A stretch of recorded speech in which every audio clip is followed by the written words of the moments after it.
Yes, yeah, madam, me, I just saw in one of the files at the hospital. Yes, Okay. madam. For us to understand what cardiac failure is, let us quickly go through the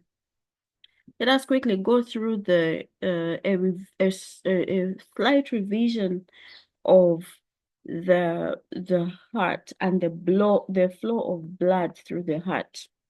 And so we're going to quickly look at the flow of blood through the heart. Okay. I hope you remember the heart and the walls of the heart and the blood vessels and how blood flows through the bloodstream. So today, right now, we're going to just quickly do a small revision of this. So the flow of the blood through the heart is such that um, blood will pass from the right to the left side of the heart through the lungs. So obviously it will start from the heart, okay, and through the lungs, you're going to notice that blood will then come back to the heart. Okay, blood will then come back to the heart, from the heart to the lungs, from the lungs to the heart, just like that. So it's a cycle. So the first thing that will happen that you should know is that both atria, those two chambers at the top, both atria will contract at the same time, and both ventricles also will contract at the same time. So it is very important for us to note that. The other thing we have to note is that when blood is flowing, the first thing that is going to happen is that blood will flow from, first of all, blood will enter the heart from the lungs. Okay, when the blood is entering from the lungs, it will come through from the right and left lung through the pulmonary veins. Okay, let's see. I think I have this diagram. So if you look at this, the blue parts, okay, the blue parts are showing the blood vessels through which deoxygenated blood is flowing. So this deoxygenated blood is flowing from all body parts, and coming to the heart. The blood that is coming from the brain, from the head and neck, is passing through the superior vena cava. I'm sure you're seeing this diagram here. From the superior vena cava, it's coming into the right atrium. And then we have blood coming from the rest of the body and the limbs, and that blood is passing through the inferior vena cava. It is also coming into the right atrium. From the right atrium, blood will flow. The atria just pump slightly because they have a very thin wall, and because of the very thin wall, also because of the way they are situated, you notice that the blood will literally just move through gravity, coming down into the ventricle, into the right ventricle. And once that happens, when the ventricle fills up, the walls, the myometrium of the heart will then pump blood, and this blood will then go into the pulmonary trunk. Okay, the pulmonary trunk will then take this blood to the pulmonary arteries. Now, the pulmonary trunk and the pulmonary arteries are the only arteries in the body that carry deoxygenated blood. The rest of the arteries in the body will carry oxygenated blood. So you will find that now blood will go to the lungs, okay? When blood goes to the lungs, it will then get oxygenated. It will then get oxygenated. You've seen the blue one. The blood will go to the lungs. It gets oxygenated. I hope you're looking at the arrows.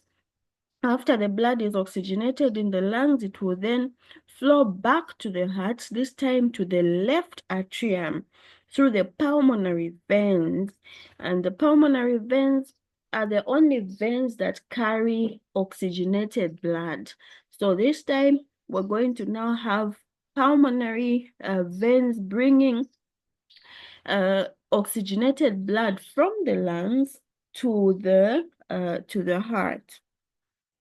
From the left atrium, blood will flow into the left ventricle, which has a very thick myometrium, and then the blood will then be pumped from the left ventricle into the aorta. Okay, you've seen this aorta. The blood will pass through the arch of the aorta, and some of the blood will go up to the head and neck. The other bloods will go to the limbs, the upper limbs, through the brachiocephalic trunks, and then some other blood will now come down through the thoracic and abdominal aortas, and it will supply the rest of the body. Okay, so very, very important component to know as we are talking about congestive cardiac failure. So now let us go ahead and start looking at what congestive cardiac failure is. Now, congestive cardiac failure, we are saying that is a clinical syndrome, okay, that results from structural or functional disorders in which the heart is unable to pump enough blood to meet the metabolic needs of the body. Okay, now whether the patient is at rest or in exercise, the heart is unable to fulfill these functions, and that is what we call failure of the heart. When the heart fails, the heart will be unable to provide sufficient blood to meet the oxygen needs of the tissues of the body. It is prevalent in patients with history of rheumatic fever. Okay, we're going to look at rheumatic fever and rheumatic heart disease. It is also prevalent in patients with hypertension and coronary heart disease. Okay. It is also prevalent in those leading a sedentary lifestyle. You don't want to exercise, you just want to sit and eat your pizzas and all those fatty foods. So you find that all those things will predispose this human being to congestive cardiac failure. Now, there are several different classifications of congestive cardiac failure. There are several different classifications of congestive cardiac failure, and it is classified according to several ways. One way in which it is classified is according to which side of the heart is affected. Which side of the heart is affected, and the second way it is classified is according to severity. How severe is it? The third way in which it's classified is by what is known as the ejection fraction. Ejection, how much blood is being ejected. Okay, and the fourth one are other kinds of classifications. Okay, so when it comes to the which side is affected, the congestive cardiac failure can either affect the right side or the left side. The right side meaning either the left, and if it's on the right side, it should be either the left, and if it's on the left side, it should either be the left and the left atrium and left ventricle. If it's on the right side, it should be the right atrium and the right ventricle. And then by severity, it can be classified as mild, moderate, or severe. In mild heart failure, the patient will have very mild symptoms, okay? The patient will have very mild symptoms. The patient can carry out their activities of daily living. They seem to be fine, okay?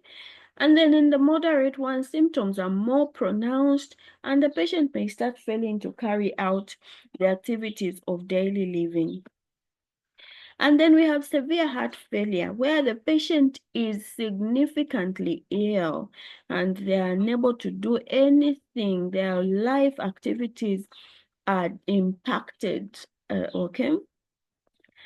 And then in classification by ejection fraction, we have two. There is where the heart is in failure with reduced ejection fraction, as in how much blood is ejected with this blood. And so when it is reduced, that is one classification. And then there is another one where the ejection fraction is okay, but it is still heart failure. Other classifications include acute heart failure, where there is just a sudden disruption of the functioning of the heart. Maybe there was a slight blockage of one of the coronary arteries, which take blood to the myometrium. And once that is dealt with, this patient recovers. And then there is chronic heart failure, where there will be symptoms that will persist for a long time. Okay, so you find that these are some of the classifications of congestive cardiac failure. Also, cardiac failure is graded when it comes to classifications according to severity. There is grading of how severe is this heart failure. So you can grade the heart failure in classes. Could be class 1. In class 1, the patient will exhibit no symptoms at all. This is the mild one, or just when the heart failure is beginning. And then we have class 2, where client has symptoms with ordinary exertion. They just want to do normal things. They just want to walk around. The moment you start walking around, you start exhibiting symptoms. This is class 2.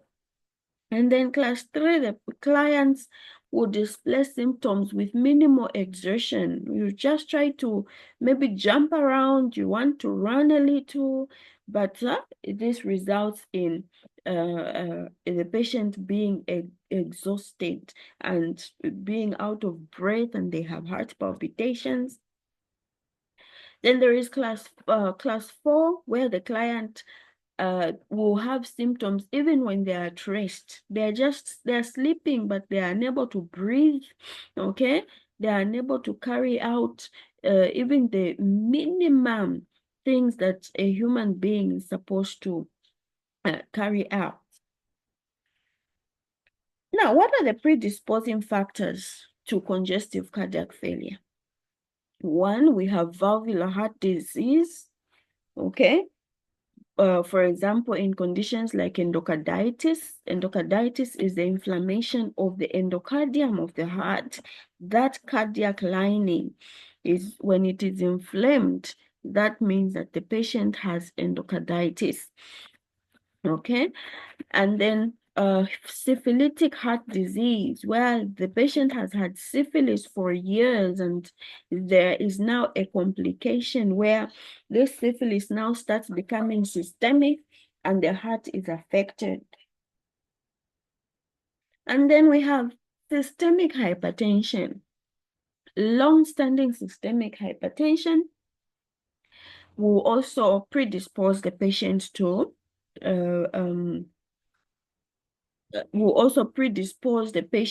to congestive cardiac failure. And then we have hypervolemia. Hyper means high. Volemia means the volume of the blood. Okay, so when there is fluid overload, the patient has been given too much fluid. That is why it's important for us to know how much fluid we're giving to the patient, because when we overload the patient, we'll end up disturbing the patient's heart, and it may lead to CCF. Other things include congestive heart diseases such as ventricular septal defects, those the septum that is between the two ventricles.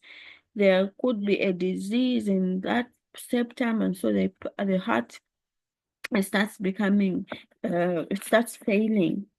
Conditions such as anemia may also predispose the patient to congestive heart failure, because the heart will try to be pumping blood to supply the body's needs. However, it will be unable to, because there is not enough blood. There isn't enough blood, so the heart will overuse itself, and so it will end up being in failure. Other conditions include systemic conditions such as thyrotoxicosis. This is a condition where there is increased amounts of thyroid hormones. Thyroid hormones have a direct stimulation on the heart, and so the heart muscle will overwork. Other conditions include pregnancy. Looking at this wall of the heart, we have gotten this heart here, and we have taken a small piece and we have enlarged it here. We have enlarged it, and so we are looking at the wall.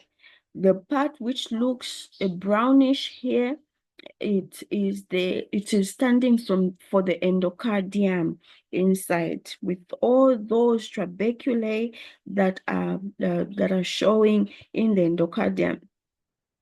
The thick part here, which has these pinkish rod-like things, this is standing for muscle tissue. Remember, we said that muscle tissue, cardiac muscle tissue looks branched, okay? And it has all these intercalated discs showing there. So this is standing for the myocardium. And then we have the outer part, okay? We have the pericardium here, and then the pericardium, this is the fibrous, this is the covering of the heart, which this is the sac in which the heart is contained, okay? This is the heart, the part of the sac that contains the sac in it. And between the parietal pericardium here and the epicardium of the heart, we have the pericardial cavity. Okay, so we have the visceral pericardium, which is stuck to the heart, and then we have the parietal pericardium, and in the middle we have the pericardial cavity. So we are saying that the part that fails is this big part, the myocardium. So we are finding that these blood vessels which are bringing blood, if you see there's a branch of the coronary artery here, if it has a blockage somewhere, it may result in blood not being supplied to a particular portion of the myocardium, and that will result in myocardial infarction. The other predisposing factor could be myocarditis, where there is inflammation of the myocardium. The other predisposing factor could be heredity. Okay, another predisposing factor will be constrictive pericarditis, where there is this pericardium here. Remember, it is a sac in which the heart is contained. If this sac becomes inflamed, there is a possibility that it may be constrictive and it may squeeze the heart, and the heart will not be able to function properly, and it will lead to it failing. Other conditions include physical or emotional stress, for example, strenuous exercises, excitement, fear, okay? So increased sympathetic nervous system stimulation leading to increased heart rate, where you are constantly, remember, when you have a problem, when you have an issue going on, your heart will just be pumping and you'll be nervous, okay? So you find that if this goes on for a long time, the heart is going to to start failing because it is being overworked. So what is the pathophysiology of congestive cardiac failure? We are saying that the healthy heart can meet the demands of life by increasing output in response to stress up to 5 times at the resting level. So when the heart is okay, you find that it will be able to meet the demands of the body up to 5 times the resting level. However, when the heart starts failing, okay, the heart has limited ability to respond to the body's needs. You want to start running, but your heart is failing. It's unable to increase its output the way it should increase when it's a normal heart. A failing heart will have the following. One, there will be decreased cardiac output, meaning the blood that is going to the rest of the body will not be enough. Its ability to pump blood is impaired, and this leads to decrease in cardiac output. Two, there will be increased preload. The heart's ventricles become overloaded. Okay, this is where preload is the amount of blood that is supposed to fill the ventricles just before being pumped out. However, there will be too much preload in the heart, so the ventricles will be overloaded, and this will lead to increased pressure and volume. Three, there will be increased afterload. The ventricles must work hard to pump blood against increased resistance in the blood vessels. Okay, and then there will be activation of compensatory mechanisms. The body activates various compensatory mechanisms such as sympathetic nervous system. Okay, we're going to look at all this, and there will be activation of the renin-angiotensin system, and these are in an effort to maintain the cardiac output. Okay, so there are three things that will happen when the heart goes into failure. The first thing that is going to happen is that the heart is going to have the cardiac muscle, the ventricular muscle is going to dilate. There's going to be ventricular dilatation. Now, when there is ventricular dilatation, there will be lengthening of the muscle fibers. Okay, the muscle fibers will become longer than they are supposed to be. And this increases the volume of the heart. So meaning the heart now starts becoming bigger than it should be. If muscle fibers are stretched beyond a certain point, they become ineffective. They can't work because they're overstretched. And then we have two, there will be ventricular hypertrophy. This is another thing that results in the failure of the heart because the ventricles will become bigger, okay, bigger than they are supposed to be.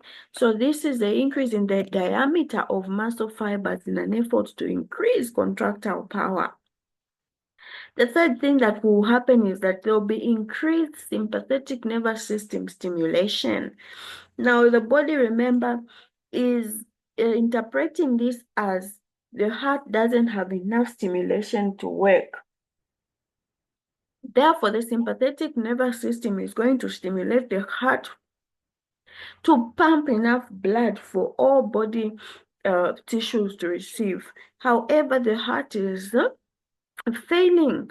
Now, this will lead to peripheral resistance. Peripheral resistance is where the blood vessels in the peripheries those blood vessels that are supposed to distribute blood to body organs will start being resistant to receiving this blood. They will stop being elastic enough. Okay. Now, peripheral resistance leads to reduced blood supply to all body organs, and this includes some very important organs, the kidneys. Now, when there is reduced blood to the kidneys, there is activation of what we call the renin-angiotensin mechanism. Now, when this happens, we'll look at the renin-angiotensin mechanisms in detail, when we look at hypertension. However, the one thing you should know here is that when there is activation of angiotensin, the renin-angiotensin mechanism, there will be salt and water retention. And when this happens, there will be further increase in fluid volume in the blood. Now remember, one of the things that is leading to increased fluid, leading to heart failure is increased fluid volume. Therefore, this situation is not helping this patient. Now, remember we said that the heart can either fail on the right or on the left. Because of that, there is always something that has to happen. There's always either one side or both sides or the other side that will fail. So we now have to look at what happens when the heart fails on either side. Okay, and then what happens when both sides fail? Remember, on the left side, we have oxygenated blood, which pumps blood to all body parts to go and supply the oxygen demands of the tissues. So in the left-sided heart failure, there is impaired normal forward blood flow. And this causes blood to back up in the left atrium and pulmonary veins. Now, remember we said that oxygenated blood, if you look at those black arrows in the lungs, they're representing blood which has been oxygenated in the lungs and is going back to the heart through the pulmonary veins. Now, when there is failure, remember we said that when there is failure, there will be too much blood that will be static in the ventricles. Okay, this blood is supposed to come from the pulmonary veins. It's supposed to enter the left ventricle and it's supposed to be pumped out through the aorta. However, this blood, once it comes to the atrium, it will find that there is too much blood in here, and therefore it will be unable to come in also. And because of that, it will start congesting the atrium. Okay, it will start congesting the atrium here. The atrium, once it's congested, blood will flow back. There will be a backflow of blood into the pulmonary veins. And when there's backflow of blood into the pulmonary veins, there will therefore be backflow of blood into the lungs. And all the blood vessels of the lungs will now be congested with blood. This will lead to increased pulmonary pressure. When there is increased pulmonary in this case, pulmonary stands for lungs. When you hear the word pulmonary, we're talking about lungs. So there will be increased pressure in the lungs. When there is increased pressure in the lungs, fluid will then start seeping from the intravascular spaces, meaning from inside the blood vessels. It will start seeping to the outside. Okay, it will start seeping to the outside, meaning the blood will now remain in the interstitial spaces. From the pulmonary capillary bed into the interstitium, the blood will be there, and then it will start even now going into the alveoli. Remember, in the alveoli, those are air sacs. What is supposed to be there is blood, is air, not blood, and not fluid. But in this case, because this blood has nowhere to go and it's too much in the blood vessels, so fluid will start seeping. Red blood cells will remain in the bloodstream, it will remain in the vessels. The red blood cells will remain in the vessels, but fluid will start seeping in an effort to decongest the intravascular circulation. Now, when this happens, it will manifest as pulmonary congestion. Okay, and this will result in signs and symptoms of pulmonary edema, and these signs and symptoms include orthopnea.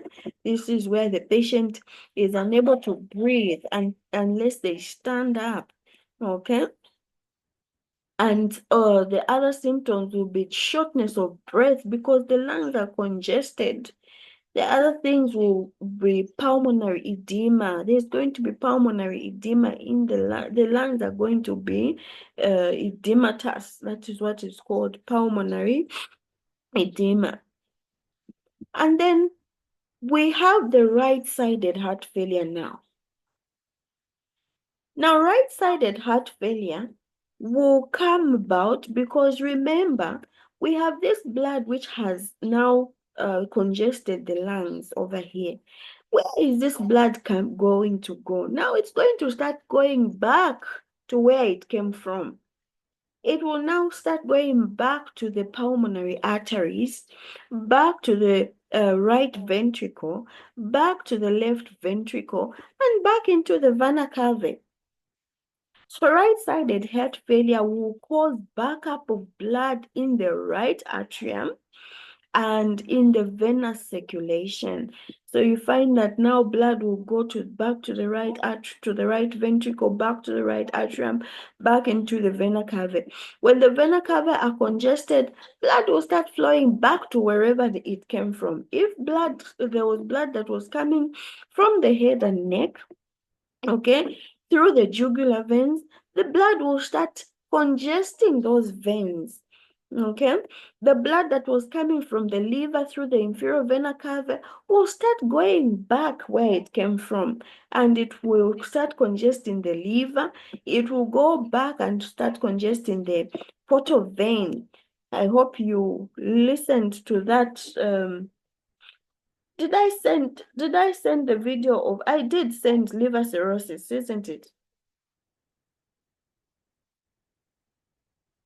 Yes, madam.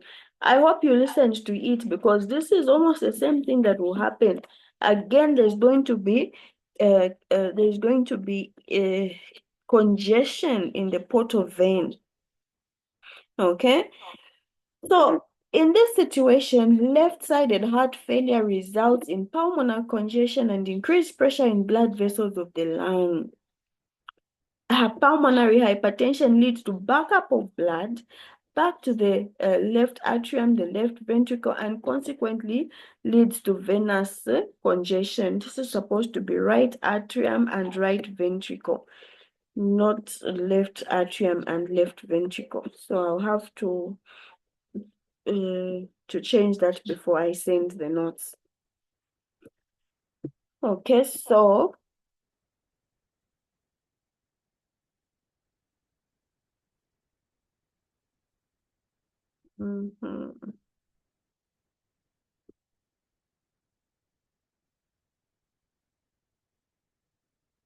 yes. So the pulmonary hypertension leads to backup of blood, okay, back to the left atrium, left ventricle, and consequently leads to venous congestion, okay. Venous congestion in the systemic circulation will lead to hepatomegaly. Okay, it will lead to hepatomegaly. Remember that thing we talked about in cirrhosis, where now there is going to be blood going back to the liver, and that leads to hepatomegaly. The blood will now go back to the spleen, and this will lead to splenomegaly, back to the GIT where it came from. And there's going to be congestion even in the GIT, and this is going to now lead to blood, to fluid seeping from the intravascular spaces to the extravascular spaces, leading to ascites. The blood that came from even veins that are bringing blood from the lower limbs will be congested, and this will further lead to edema. Okay, the patient may have generalized edema. In left-sided failure, congestion occurs mainly in the lungs. Now, these are signs and symptoms, okay? This is due to backing up of blood in the left side of the heart and the pulmonary veins. Therefore, the patient is going to have one, shortness of breath, especially on exertion, okay? And the patient will become breathless at rest. This is due to pulmonary edema, okay, or pulmonary congestion. And then we have orthopnea. The patient will be orthopnic. They'll be unable to breathe until they stand or they sit in a very upright position. Okay, and then the other thing the patient may have is paroxysmal nocturnal dyspnea. This is where the patient will be dyspneic in the night. They'll be unable to sleep because of the dyspnea. Okay, the patient may have cough almost all the time. Now, this cough will be dry and unproductive. There will be no sputum because the patient is not really suffering from a cough, so there isn't extra mucus. But the chest is just congested, and so the patient will have dry and productive cough, usually at night. Patient will be easily fatigued, okay, due to low oxygen, and the patient will be overworking their muscles because of the dyspnea. The patient will have insomnia, that is lack of sleep, tachycardia, that is in the sensation of the heartbeat an increased pulse rate, that is tachycardia. The patient will be restless all the time, so the patient will also have restlessness. Okay, signs and symptoms in right-sided cardiac failure. So remember the signs and symptoms we've talked about on top there are for left-sided cardiac failure. Now let us talk about the signs and symptoms of right-sided cardiac failure. So right-sided cardiac failure, the signs and symptoms of elevated pressures and congestion in the venous system. Okay, the patient will exhibit pitting edema after retention of excessive fluids. We've talked about how fluids are being retained. So the patient will have pitting edema. This fluid retention is in the venous circulation. Patient will have liver congestion, which may produce upper abdominal pain. Distended veins in the neck or jugular veins. You'll be able to notice that there is a vein, a jugular vein, that the patient, you'll be able to see even when the patient is not talking, the patient is not screaming, the patient is not coughing, it will just be distended in the neck. The patient will have ascites. Ascites will be due to abnormal fluid accumulation in the peritoneal cavity. The patient will have anorexia and nausea. This is due to hepatic and visceral engorgement because of too much blood being congested in the particular organs. And then the management of this condition. How do you manage the congestive cardiac failure? How do you manage congestive cardiac failure?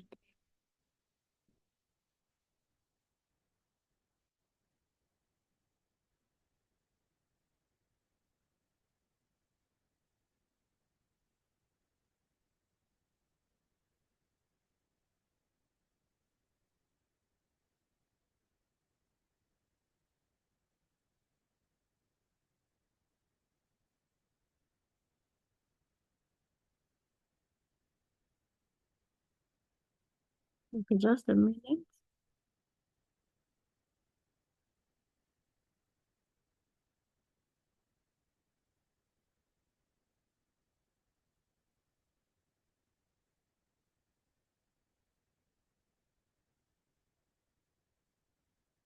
Okay, the management of congestive cardiac failure. We have medical management, and medical management, like I mentioned last time, can either be or can be is a combination of investigations and the treatment that you're going to give. That is medical management. So when it comes to congestive cardiac failure, the management can be medical and or surgical. So what is the medical management of this patient? First, you take a history. Patient will tell you all those things. So they will say they've had a long-standing hypertension, or they will tell you how they've been feeling tired easily. Okay. You do a physical examination. The physical examination may show things like distended jugular veins in the neck or pitting edema. You can do an x-ray, and that x-ray will show an enlarged heart. Okay. The shadow of the heart on x-ray will be big. You can do arterial blood gases. Arterial blood gases will show reduced levels of oxygen in the blood, okay? Because the oxygenated blood is not really flowing very, very well. And so the blood gases will be deranged. You can do an electrocardiogram, which will show abnormalities in the electrical functioning of the heart. Okay, you can then you do the treatment. You start the treatment of this patient. Now, when you're treating a patient with congestive cardiac failure, you focus on treating the symptoms because the patient is very uncomfortable. Okay, they're unable to breathe, they're tired all the time because of tissue hypoxia. Okay, so you want to alleviate the symptoms. Now, the other thing you want to do in this patient is to prevent the condition from worsening. So that is how you're going to manage this human being. The possibility of reversing the condition is very slim. Okay, however, there are times when you can, if you can remove the causative, the predisposing factor. So, for example, predisposing factors such as anemia, once treated, the patient may recover. Okay. Then you have pharmacological management include, you can give diuretics. Diuretics are those drugs that allow for the patient to urinate more often than normal. And this is helpful because you're going to make sure you remove the extra fluid that is in this patient's blood. Okay, that is in this patient's blood. So you help the patient to urinate. You give diuretics such as Lasix 40 milligrams once daily per oral. Now, the once daily or the dosage, the 40 milligrams, is really dependent on how severe the condition is. Also, the other thing that you should take note when giving Lasix is always check the blood pressure of this person, because if the blood pressure is low and then you give Lasix, you end up dropping the pressure even further and worsening the condition. The other drug you can give is enalapril, which is a vasodilator, okay, which is going to allow, remember this patient may have peripheral vascular resistance. So enalapril is going to dilate the vessels, and so the heart is not going to have to work so hard to pump blood and to make sure the blood passes through these blood vessels. You can give beta blockers such as propranolol. Propranolol will help to reduce the tachycardia. Okay, patient has tachycardia, so you give beta blockers such as propranolol. If the BP is high, you can also give antihypertensive drugs.